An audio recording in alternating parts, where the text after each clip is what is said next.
नमस्कार, मी प्रशांत कदम. मुख्यमंत्री देवेंद्र फडणवीस यांचे संकटमोचक मंत्री अशी ज्यांची ओळख बनवली गेली ते गिरीश महाजन हे आपल्या पक्षासाठी आणि सरकारसाठी संकटखेचक बनत चाललेले आहेत का? अनेक वाद, अनेक कॉन्ट्रोवर्सी ते स्वतःवरती ओढवून घेत आहेत का?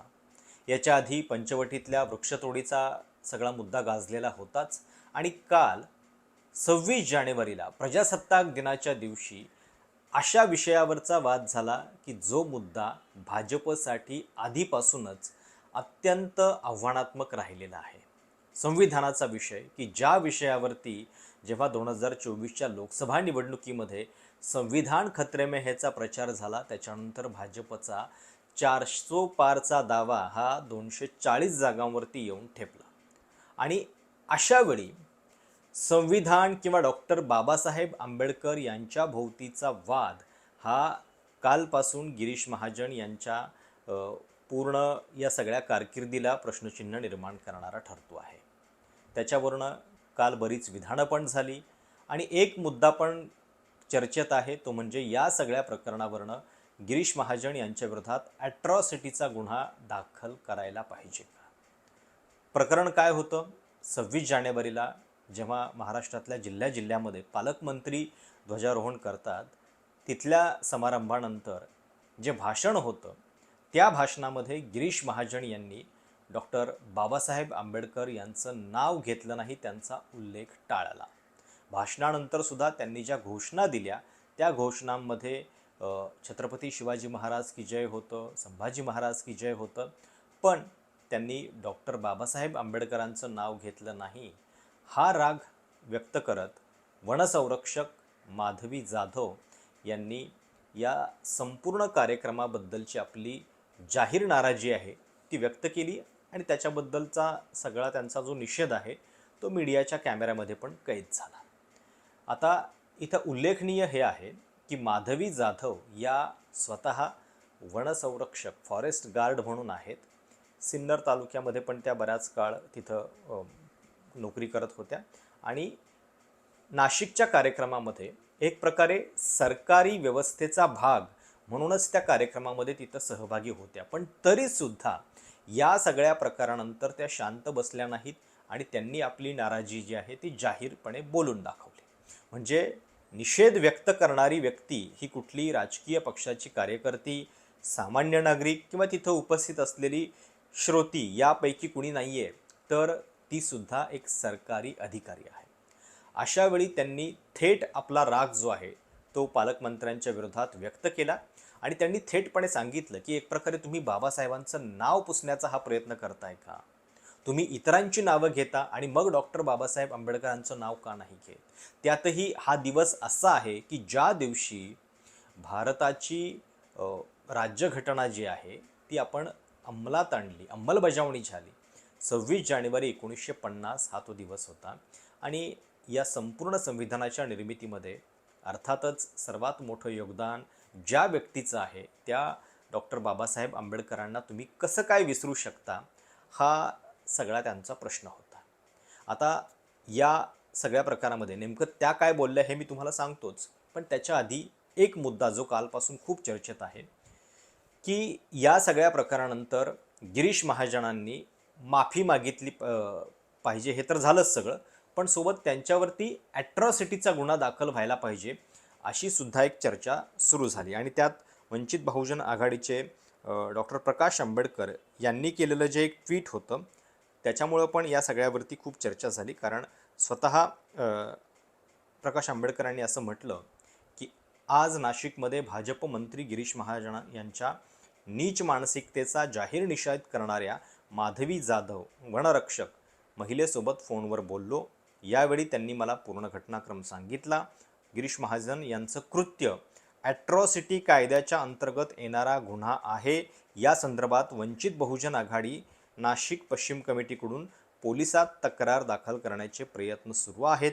पोलिसांनी हा गुन्हा दाखल केला नाही तर मी स्वतः या संदर्भातील कायदेशीर ड्राफ्ट करून पोलिसांना गुन्हा नोंदवण्यास भाग पाडेल. आता जेव्हा ही सगळी घटना घडली तेव्हा एकतर पहिल्यांदा माधवी जाधव यांनी आपला आक्रोश कसा व्यक्त केला ते बघा आणि मग त्याच्यानंतरचा घटनाक्रम काय आहे तो आपण टप्प्याटप्प्यानं समजून घेऊ.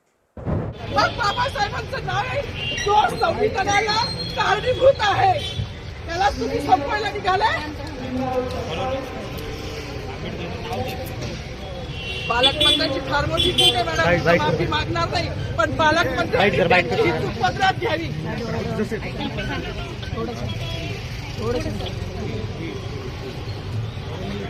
मला मीडियाशी घेणं नाही मॅडम, मला सस्पेंड केलं, मी वाळूचे गाड्या उपसी, मी माती काम करीन, पण बाबासाहेबांची ओळख पुसून येणार नाही. मला सस्पेंड करायचं करू शकता मॅडम, बाबासाहेबाला संपवायचं काम करायचं नाही. 26 जानेवारी 15 ऑगस्ट मध्ये मी नाही मानत, पण लोकशाही मॅडम, तुम्ही सुद्धा संविधानामुळे आहात, पालकमंत्री सुद्धा पालकमंत्री संविधानामुळे आहे. कोणताही जातीभेद नाही, सगळी समानता दिली आहे. बाबासाहेबांचं नाव आता तरी भाषणात येईल, मग तरी भाषणात येईल. ज्या लोक संविधानाला लोकशाहीला कारणीभूत नाही त्यांची नावं वारंवार घेतली गेली, मग जो संविधानाला कारणीभूत आहे तो प्रजासत्ताकाचा जो मालकी आहे त्याचं नाव भाषणात का नाही. हे जेव्हा घडलं त्याच्यानंतर माधवी जाधव यांना तिथल्या महिला पोलिसांनी त्यांच्या हाताला धरून सरकारवाडा पोलीस स्टेशनला नेलं आणि तिथं त्यांची काही काळ त्यांना एक प्रकारे थांबवून ठेवलं, त्यांना समज दिली आणि नंतर सोडून दिलं. माधवी जाधव यांना अशा पद्धतीनं पोलिसांनी नेल्याचं कळल्यानंतर तिथं अनेक आंबेडकरवादी कार्यकर्ते जमले, त्यांनी तिथं घोषणाबाजी केली आणि त्यानंतर माधवी जाधव यांनी सुद्धा एक तक्रार जी आहे ती दिलेली आहे आणि त्या तक्रारीमध्ये गिरीश महाजनांच्यावरती अशा पद्धतीनं कायदा ॲट्रॉसिटीचा जो आहे त्या अंतर्गत गुन्हा दाखल व्हावा ही त्यांची मागणी आहे असं कळतंय. कारण प्रकाश आंबेडकरांशी जी त्यांची फोनवरनं चर्चा झाली त्याच्यामध्ये सुद्धा त्या म्हणत होत्या की मी ॲट्रॉसिटीवरती ठाम आहे. ॲट्रॉसिटीज ॲक्ट जो आपल्याकडे 1989 सालापासून लागू झालेला आहे तो नेमका काय आहे, तर त्याच्यामध्ये जवळपास 37 ऑफेन्सेस नमूद केलेले आहेत की कुठल्या कुठल्या गोष्टींच्या अंतर्गत हा गुन्हा नोंदवता येऊ शकतो. मुळात या कायद्याचं नाव आहे scheduled caste and scheduled tribes ब्रॅकेटमध्ये प्रिव्हेन्शन ऑफ ॲट्रॉसिटीज ॲक्ट 1989. म्हणजे दलित आणि आदिवासी बांधवांना आत्मसन्मान बहाल करण्यासाठी आणि त्यांच्या विरोधातले असे जातीयवादी प्रकार जे आहेत ते थांबवण्यासाठी हा कायदा जो आहे तो तयार करण्यात आलेला आहे. आणि या कायद्यामधली एक महत्त्वाची ओळ ही आहे की हा कधी लागू होतो, तर breaking the self respect and esteem of the SCs and STs community among these are the denial of economic democratic and social rights असं याच्यामध्ये म्हटलेलं आहे. म्हणजे जेव्हा तुम्ही त्यांचा आत्मसन्मान जो आहे तो दुखावता आणि त्या दुखावणाऱ्या ज्या घटना आहेत त्याच्यामध्ये 37 ऑफेन्सेस नमूद करण्यात आलेले आहेत. त्यापैकी मग आता हा कालचा गिरीश महाजनांचा प्रकार त्याच्यात येणार का, हा याच्यातला चर्चेचा मुद्दा आहे. मुळात ॲट्रॉसिटीचा जो कायदा आहे तो दलित बांधवांसाठी फार महत्त्वाचा कायदा आहे की ज्या अंतर्गत त्यांना हजारो वर्षांची ही जी मानसिकता किंवा जातीयवादी वागणूक मिळालेली आहे त्याच्या विरोधात लढण्याचं ते शस्त्र आहे आणि ते शस्त्र जे आहे ते फार काळजीपूर्वक वापरलं पाहिजे. गिरीश महाजन यांनी ज्या गोष्टी केलेल्या आहेत त्या चुकीच्याच आहेत, पण तरीसुद्धा स्वतः प्रकाश आंबेडकर यांनी मघाशी म्हणजे आज 24 तासानंतर जे मुंबई तक या वृत्तवाहिनीशी बोलताना वक्तव्य केलेलं आहे त्याच्यामध्ये नंतर ते स्वतः सांगतात की या प्रकरणाच्या अंतर्गत ॲट्रॉसिटीचा कायदा जो आहे तो लागू होऊ शकत नाही. गिरीश महाजन यांचं वर्तन चुकीचं आहे का? 100%. त्यांनी हा पण दावा केला की मुळात गिरीश महाजन जे विधान करतायत ते काही त्यांचं स्वतःचं विधान नाही. एक प्रकारे अशा कार्यक्रमामध्ये केलेलं भाषण ही एक सरकारची भाषा असते, सरकारचं स्टेटमेंट असतं आणि जर तुम्ही इतरांची नावं घेताय तर मग अशा वेळी डॉक्टर बाबासाहेब आंबेडकरांचं नाव घ्यायला काय हरकत आहे? ते नाव त्या भाषणामध्ये होतं का आणि असून त्यांनी वगळलं का याच्याबद्दलचा पण खुलासा व्हायला पाहिजे. आणि ॲट्रॉसिटी नसेल तर किमान इतर IPCच्या अंतर्गत त्यांना याच्यावरती कारवाई करता येईल असं प्रकाश आंबेडकरांचं म्हणणं होतं. आता IPC अंतर्गत सुद्धा नेमका कुठला गुन्हा हे मला अजून तरी उलगडू शकलेलं नाही आहे. कदाचित कायदेतज्ञ याच्याबद्दल जास्त चांगलं सांगू शकतील. पण ज्यावेळी गिरीश महाजनांनी या सगळ्या प्रकारावरती स्पष्टीकरण द्यायला सुरुवात केली तेव्हा त्यांचं जे स्पष्टीकरण होतं ते मूळ प्रकारापेक्षा जास्त भयानक होतं.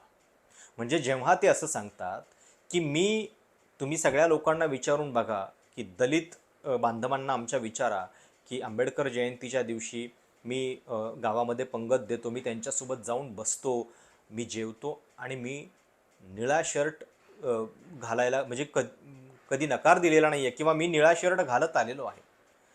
म्हणजे निळा शर्ट घालणं किंवा या लोकांच्या पंक्तीत जाऊन बसणं हाच केवळ आपल्या संविधानाला अभिप्रेत असलेला अर्थ आहे का? म्हणजे वारंवार म्हणजे कालसुद्धा अगदी गिरीश महाजनांच्या वक्तव्यामध्ये सामाजिक समरसता, समानता नव्हे समरसता हा शब्द आलेला होता आणि तो शब्द जो आहे तो बरंच काही सांगणार आहे. कारण आपलं संविधान जे आहे ते समतेला, इक्वॅलिटीला मानतं. पण इथं समरसता म्हणजे आहे ते सगळं ठीक आहे, जातीय उतरंड, वर्णव्यवस्था, फक्त एकमेकांशी चांगलं वागत राहा, हे दाखवणं, हे एक सूक्ष्म जो आहे बदल तो या शब्दामध्ये आहे दडलेला आणि तो शब्द गिरीश महाजनांच्या स्पष्टीकरणामध्ये नंतर आला. म्हणजे कालच्या गोष्टी बऱ्याच लोकांना भले प्रतिकात्मक वाटत असतील की काय एखाद्या भाषणामध्ये केवळ नाव घ्यायचं राहिलं म्हणून काय झालं, पण मुळामध्ये एक लक्षात घ्या की या सगळ्या प्रतिकात्मक गोष्टी ज्या आहेत त्या तुम्ही सरकार म्हणून अनेकदा करता, तुम्हीच लोकांना या प्रतीकांची सवय लावलेली असते, तुम्हीच अशा पद्धतीनं वातावरण तयार करता आणि नंतर मग ज्यावेळी अनावधानानं राहिलं अशी तुम्ही त्याच्यावरती पाठराखण करता तेव्हा ती मग पुरेशी वाटत नाही. याचं कारण हे आहे की अशा पद्धतीची प्रतिकात्मकता जी आहे ती तुम्ही तयार केलेली आहे. आणि या निमित्तानं हा पण विचार व्हायला पाहिजे की बाबासाहेबांचा खरा सन्मान जो आहे तो केवळ अशा प्रतिकात्मक उल्लेखामधून आणि प्रतिकात्मक गोष्टीतून होणार नाही आहे, जोपर्यंत त्यांना अभिप्रेत असलेलं समतेचं राज्य या महाराष्ट्रामध्ये, या देशामध्ये स्थापित होत नाही तोपर्यंत. आणि त्यासाठी आवश्यक आहे की आपल्याला सतत डॉक्टर बाबासाहेब आंबेडकर हे आठवत राहिले पाहिजेत आणि ते अशा दिवशी न आठवणं हे जरा जास्त चमत्कारिक वाटलं आणि त्यामुळं कदाचित हा मुद्दा जो आहे तो जास्त तापलेला आहे.